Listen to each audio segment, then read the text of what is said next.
Hi, I'm Joni from One Dish Kitchen, and today I'm going to share with you a recipe for 2 vanilla cupcakes.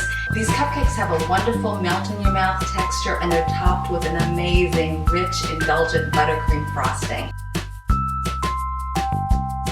So let's go, and don't forget the sprinkles. Whisk together the butter, sugar, egg white, and vanilla in a medium-sized bowl until smooth. Stir in self-rising flour. Add the cream and stir until smooth. Pour the batter into cupcake liners and bake for about 20 minutes. Cool the cupcakes completely on a wire rack, and while they're cooling, make the frosting. Mix together powdered sugar, butter, vanilla, and cream until smooth. Next, spread the frosting over the cupcakes and enjoy.